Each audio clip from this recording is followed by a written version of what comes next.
A continuación, vamos a escuchar al doctor Francisco Álvarez Molina. Es doctor en Ingeniería Informática, es aparte licenciado en Matemáticas, miembro del Comité Asesor de CIFA, presidente de Ética Family Office, autor, entre otros, del éxito editorial, que seguro conocen y han leído, No le digas a mi madre que trabajo en bolsa, o Bolsa en tu bolsillo, coautor de Adiós peseta, y durante 11 temporadas ha realizado el espacio La Bolsa y la Vida en Radio Nacional de España. Por circunstancias, en esta temporada ya no está realizándolo, pero sigue participando en tertulias radiofónicas y además en prensa escrita. Y como muy bien nos decía el doctor Gay de Liébana, pues el doctor Francisco Álvarez Molina ha sido, entre otras cosas, vicepresidente de la Bolsa de París y director general de la Bolsa de Valencia. Así que, cuando quiera. Muchas gracias. Bien, normalmente, aunque sea solamente por educación, tenemos por costumbre escuchar a los conferenciantes decir muchas gracias por haberme invitado. Y yo lo digo, y espero que se sienta de una forma sincera, porque hay muchas personas que pueden, en España, yo creo hoy en día, pues venir a describiros la situación y el hecho. Yo creo que hayáis elegido a José María y a mí, pues por lo menos yo creo que los dos nos sentimos alabados de ello y de verdad muchas gracias. Además, aunque yo no soy fiscalista, sabemos la importancia que tiene la fiscalidad y la relación entre fiscalidad y pymes. Yo no voy a hablar de la fiscalidad de las pymes, voy a intentar hablar de otras cosas. También quería decir que hablar detrás de José María pues es un reto muy grande, pero voy a intentar por lo menos completar lo que él ha dicho mirándolo desde el otro lado. Quiero indicaros que lo que acabamos aquí de ver, esta brillante demostración de José María con datos, si José María hubiese analizado los datos en Francia, en Italia, en Portugal, en Irlanda, en Inglaterra, José María podía haber hecho una conferencia muy parecida a esta. Es verdad que hay países donde quizá el nivel económico no es el mismo, pero lo que estamos viviendo en Europa, y yo diría a nivel mundial, si hablamos de la deuda de Estados Unidos, saldríamos corriendo. Esto demuestra algo, y esto demuestra que estamos viviendo en un modelo económico que tiene unas características particulares, y una de ellas es que lleva en sus cromosomas las crisis económicas. Tenemos que darnos cuenta de eso. No es la primera vez que tenemos una crisis, ni será la última si seguimos así y no cambiamos un cierto número de cosas. El modelo económico lleva en sus genes las crisis porque está basado en muchas cosas, pero particularmente yo diría en el crecimiento. El crecimiento. Hay que crecer. Un país que no crece es un país fracasado. Una empresa que no crece es una empresa fracasada. Y claro, el crecimiento no puede ser infinito en un mundo finito. Este vaso tiene un volumen. Cuando yo lo llene hasta aquí, si lo vuelvo a llenar, ¿qué tengo que hacer? Vaciar un poco para volver a llenar. Luego necesito crisis, porque estamos en un mundo finito. Hay un economista francés que se llama Serge Latouche, es economista y filósofo, que tiene una frase sobre la cual hay que reflexionar y que dice que el que crea que en un mundo finito se puede tener un crecimiento infinito es un loco o un economista. Da esa alternativa, ¿no? Podemos escoger entre una cosa y otra. Yo creo que efectivamente, y además así nos han educado, este tema del crecimiento lo llevamos también nosotros dentro mismo. Yo vengo de una familia muy humilde, soy hijo de inmigrantes españoles que en los años 60, como otras familias, se fueron a trabajar a Alemania, Suiza, en fin, mis padres a Francia. Tuve suerte de estudiar y a mí mis padres me han criado en esa línea. Tener el mejor puesto de trabajo, mejor salario todos los años, el mejor coche y cambiarlo todos los años, la mejor casa y cambiarme para tener una más grande. Y yo creo que debemos reflexionar sobre eso porque creo que es una de las causas, digamos, de lo que estamos viviendo ahora. Sabiendo además que la evolución que ha tenido este modelo económico la podemos, digamos, imaginar así, con estas elipses concéntricas. Es decir, que tenemos una macroeconomía con un mundo financiero bancario de dos pares de narices que lo domina absolutamente todo. Todo. Evidentemente, la economía real, que yo considero que está reflejada por las pymes. Evidentemente, los gobiernos. Y evidentemente hace del medio ambiente y del planeta Tierra lo que le da la gana, porque aquí de lo que se trata es de ganar pasta. Dinero por el dinero. No dinero como herramienta, que se entendería. No, no. Dinero por el dinero. Y nada más. Y lo hemos visto y cada vez es una cosa evidente lo que estoy diciendo, ¿no? Y claro, esto yo creo que merece reflexión. Porque es que no puede ser. Porque es que, bueno, cuidado, también cuando hablo de sociedad, ahí meto, evidentemente, la educación, la información. Todo está dominado actualmente por ese modelo, y los que defienden el modelo, que nos ha llevado a esta crisis, y vuelvo a repetir, que nos llevará, si no cambiamos nada, en años venideros. Es un modelo que va de arriba a abajo. Unos señores que están por ahí arriba deciden, en algún momento, que hay que hacer no sé qué. No tienen ni repajolera idea de lo que pasa abajo, pero no pasa nada. Tienen tableros Excel, os doy un ejemplo. Hace unos meses estaba haciendo una conferencia en Santander y al final de la conferencia pues se me acercó un ganadero y me dijo, pues mire usted, le voy a dar un ejemplo concreto de que lo que usted dice tiene sentido. Yo recibo cada 6 meses y algunas veces cada trimestre una carta de Bruselas en la que se me dice que mis vacas tienen que dar 17 litros de leche por semana. Entonces yo ya voy a ver a la Manola y le digo, Manola, que ahora toca 17, ¿eh? Ya veremos dentro de poco lo que toca.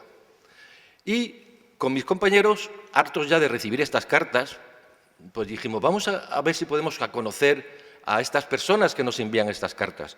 Y sí, el sindicato ganadero del sector fueron a Bruselas, como se hace muchas veces, se reciben los sindicatos, y vieron a estas personas. Y se dieron cuenta de ¿qué? De que las personas que se ocupan de esto no tienen ni repajolera de lo que es las vacas, ni la leche. Bueno, la leche sí porque la beben. Y que pueden trabajar en tienen tableros Excel, lo que tienen que sacar es un precio medio para que el mercado de la leche, con respecto a las multinacionales, etcétera, pues tenga un precio adecuado. Y entonces, en función de la producción, de lo que haya derecha e izquierda, pues tanto. Sinceramente, bueno, y estas personas pueden trabajar durante 3 meses con la leche, luego con el café, con el trigo, con los tomates, con los pepinos, con las aceitunas y todo. Y en función de eso, ¿qué se hace? Pues hay que arrancar viñas, hay que replantar maíz, luego hay que no plantar maíz. En fin, sinceramente es un modelo, vuelvo a repetir, que de una forma clara va de arriba a abajo. Y yo creo que debemos reflexionar, porque eso ha hecho que pueblos que vivían tranquilamente, pero vivían de cosas, pues han sido abandonados, pues porque han arrancado viñas, les pagan por eso, pero una vez que se gastan el dinero, ¿de qué vive el pueblo? O ocurre lo mismo con la aceituna, ocurre lo mismo con un montón de cosas y un montón de pueblos que hoy son residencias de tercera edad debido pues, a esa evolución. Y yo creo que está ocurriendo lo mismo actualmente, donde solamente grandes empresas. Y todo esto hace que las pequeñas pues están desapareciendo, que son las primeras. Pero claro, es que el tejido empresarial, no solamente español, europeo, en un porcentaje muy alto, yo no voy a pelearme, pero bueno, a la altura del 90%, que crea empleo, son pequeñas y medianas empresas. ¿Y qué ocurre con esta crisis? Que el dinero, las cantidades de millones y de billones que normalmente al final vamos a pagar efectivamente nosotros y nuestros hijos, nuestros nietos, bisnietos, y seguimos así, ¿a dónde van? El crédito a la pyme ha desaparecido. Luego, el sistema normalmente ha llevado a que efectivamente, y José María lo ha dicho de alguna forma, los gobiernos en general que obedecen al modelo, pues las pymes, pues ya veremos. Lo que es verdaderamente una locura total, con ese encadenamiento de la peluquería Paquita que José María ha dado, etcétera, y muchos otros ejemplos. Y entonces yo creo que debemos, vuelvo a repetir, reflexionar sobre esto y ver que yo creo que sí, y esto no se hace en un día, evidentemente, pero ¿de qué forma podemos darle la vuelta a la tortilla? ¿Cómo podemos, por ejemplo, a ver, qué mide el PIB, el PIB? Una evolución de que tenemos más pasta. ¿Qué mide el beneficio de una empresa? El hecho de que esa empresa, pues si tiene más beneficios, tiene más pasta. Pero, por ejemplo, ¿el PIB mide que ese país que está creciendo porque crece el PIB y le aplaudimos es una dictadura o una democracia? ¿El PIB traduce que en ese país que admiramos porque el PIB crece hay discriminación racial? ¿Verdaderamente el PIB traduce bienestar? No, traduce más pasta. Y en la empresa ocurre lo mismo. Una empresa que tiene beneficios, me parece muy bien, pero ¿significa que en esa empresa, por ejemplo, para un mismo puesto de trabajo, una mujer y un hombre tienen el mismo salario? ¿El beneficio de la empresa traduce eso? ¿Traduce que esa empresa, por ejemplo, está explotando mano de obra infantil en Asia? ¿Traduce el beneficio eso de la empresa? Yo creo que deberíamos reflexionar sobre todo esto. Os voy a dar un ejemplo, porque esto se puede hacer de otra forma. Y quizá lo hayáis visto en televisión en parte, que es una empresa que se encuentra al lado de Olot, que se llama La Falleda, a quien le acaban de dar un premio, el BBVA, para que la conciencia del BBVA se quede tranquila. De vez en cuando estas entidades financieras dan premios sociales.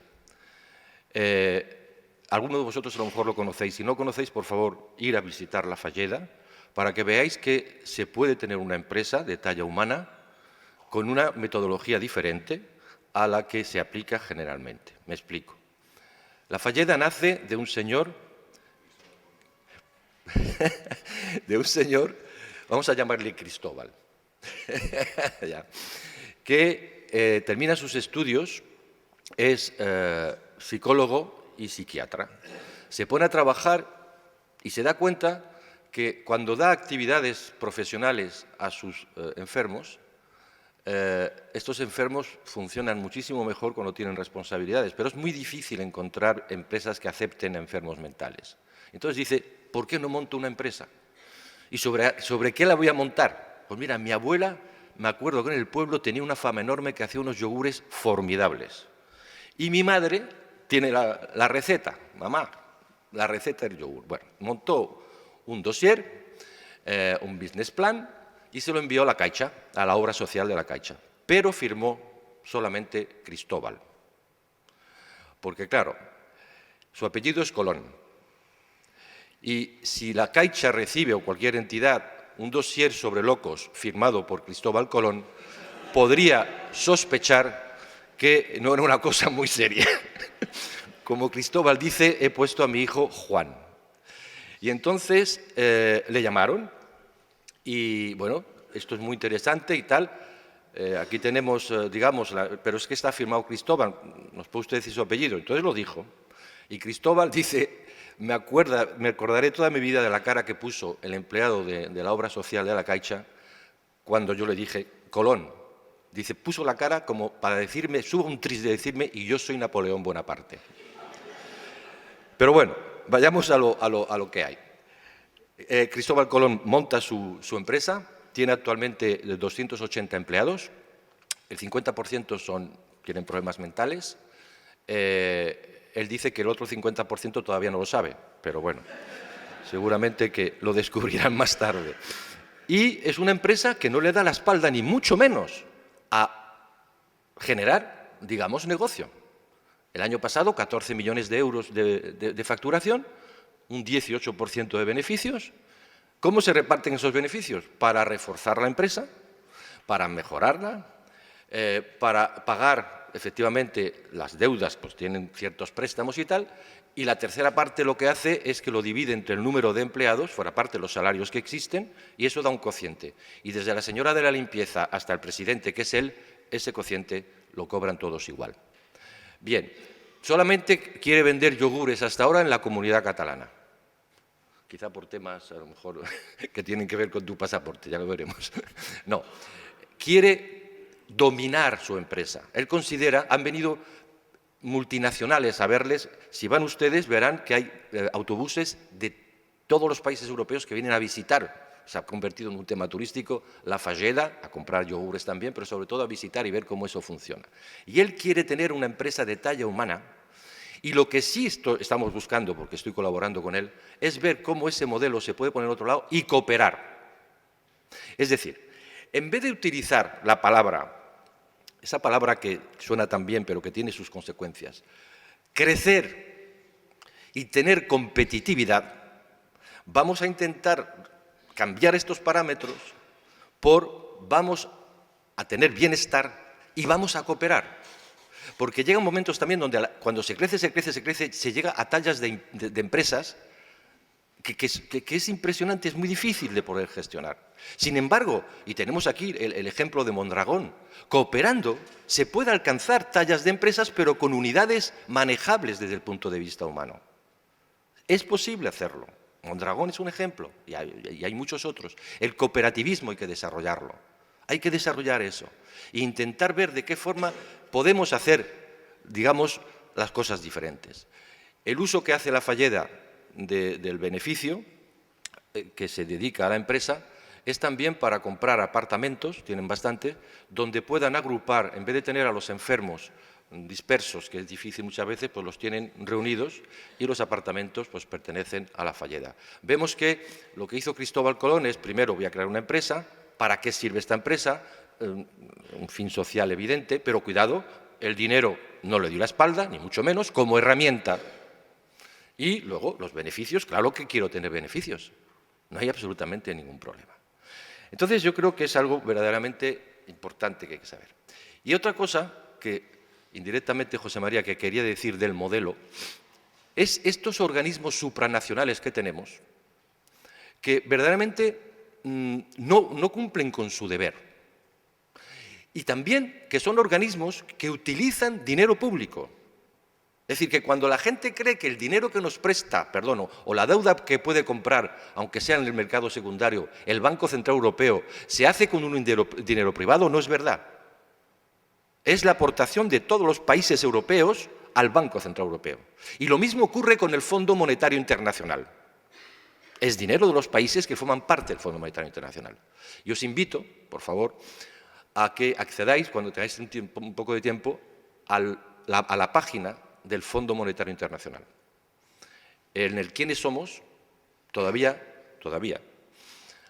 le pedí yo he trabajado durante un cierto tiempo con un señor que todavía se llama Strauss-Kahn, antes de que visitase hoteles raros, y cuando le nombraron director que reemplazó a Rodrigo Rato, le dije, Dominique, por favor, cambia esa página.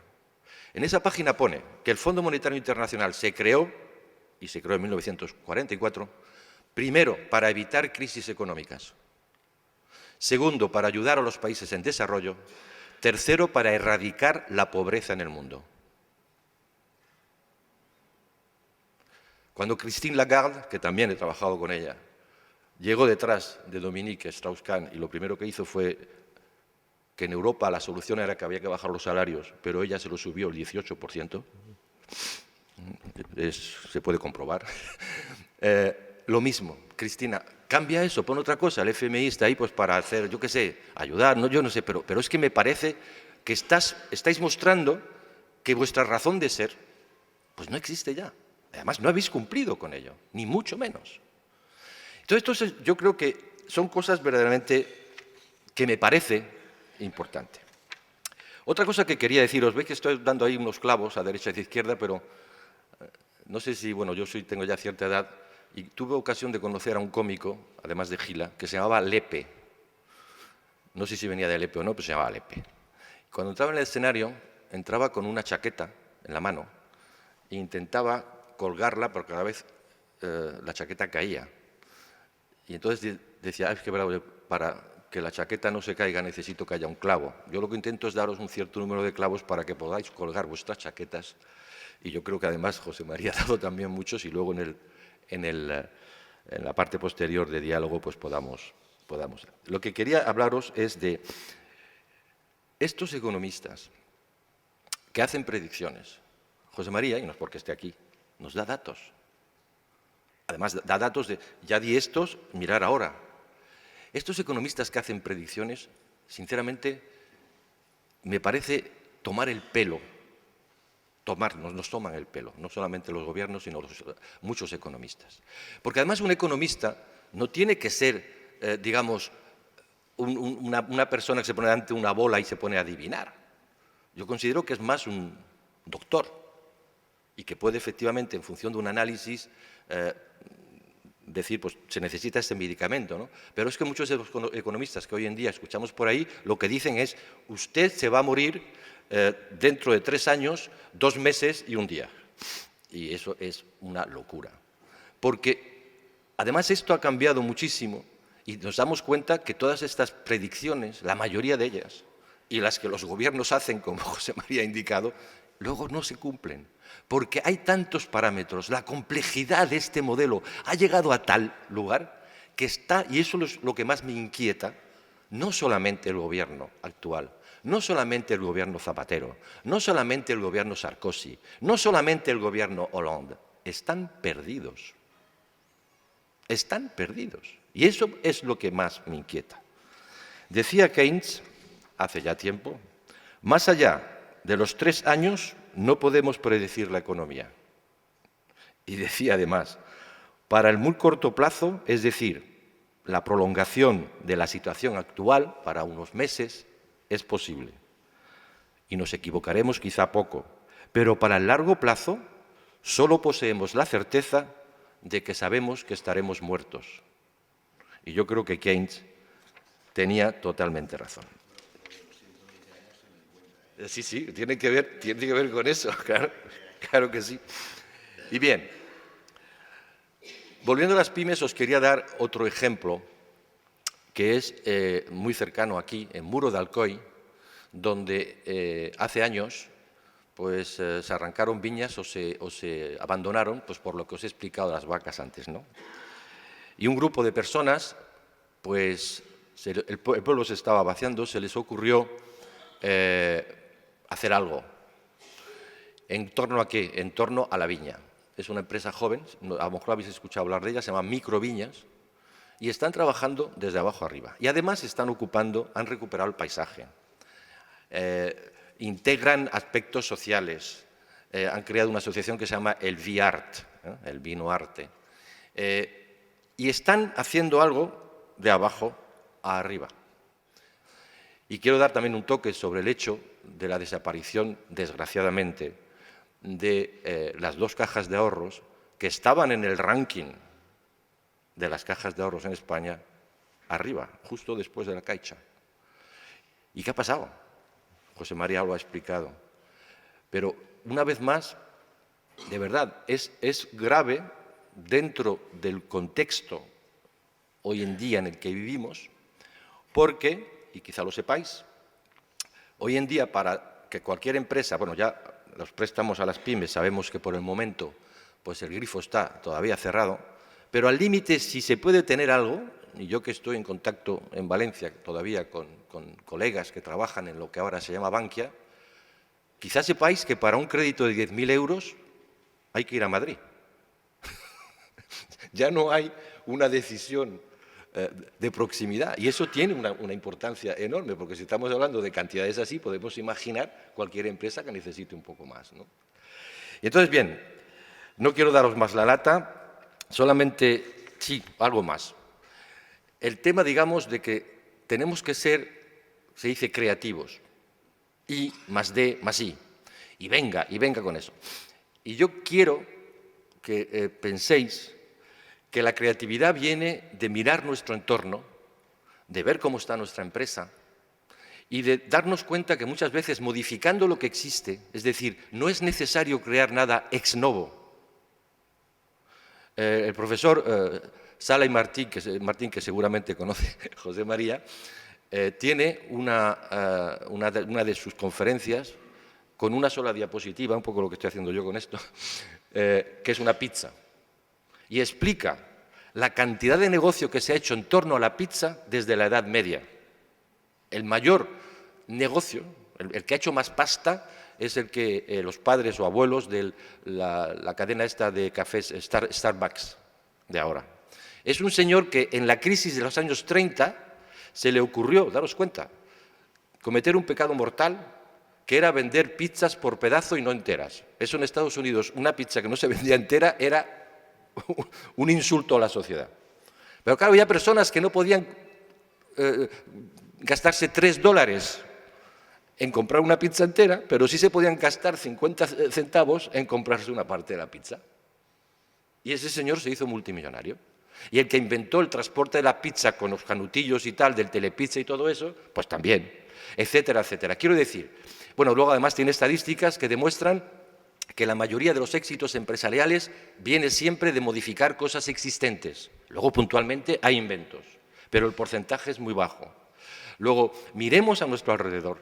Yo cuando veo el sector naranjero valenciano, que cuando yo llegué a la Bolsa de Valencia, justo después creamos el mercado de cítricos, de futuros de cítricos, para consolidar el tema, y veo ahora lo que se ha convertido. Fuimos a Israel, fuimos a Argentina, fuimos a Marruecos porque el mercado necesitaba, en la época que aquí no había naranja, pues el subyacente. Bueno, pues los argentinos, cuidado, la naranja argentina es valenciana, le llaman naranja de ombligo. Sabéis que ombligo en inglés es navel, navelina, que nosotros llamamos. Son valencianos los que plantaron. Están haciendo con la naranja en Argentina algo que yo no entiendo que aquí no lo hemos hecho. Con productos de belleza con la cáscara, con las pepitas, que hemos hecho naranjas para que no haya pepitas. Bueno, porque con las pepitas se hacen cosas y cosas muy interesantes. Vuelvo a repetir, tenemos aquí un montón de cosas que hemos abandonado y yo creo que, además de una fiscalidad justa, que no la tienen, y lo que seguramente habéis hablado aquí durante muchos días a nivel de las pymes, de una ayuda que no la tienen, yo quiero dar un mensaje de esperanza. Por favor, miremos a nuestro alrededor, veamos de qué forma, con lo que tenemos, podemos relanzar a esta comunidad que ha tenido y sigue teniendo una diversidad enorme de empresas. Y termino, a pesar de todo, con una portada de una revista que hace muchos años desapareció y que además tengo las portadas porque Arturo, en un momento dado, me las envió y las utilizo muy a menudo, hay muchas, pero he traído una, de Hermano Lobo. Mirad lo que decía Hermano Lobo en 1975. La crisis económica ha tocado fondo, ahora a excavar. Muchas gracias.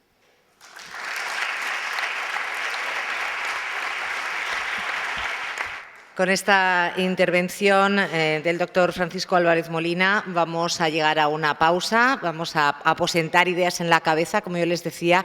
Guarden ustedes todas esas consultas, dudas, sugerencias o preguntas, porque los dos volverán a estar con nosotros dentro de una media hora aproximadamente para iniciar una mesa redonda en la que además recibiremos 3 nuevas incorporaciones. Así que a relajarnos un poquito, a madurar preguntas y comentarios y a disfrutar después de la continuación de la mesa redonda. Gracias.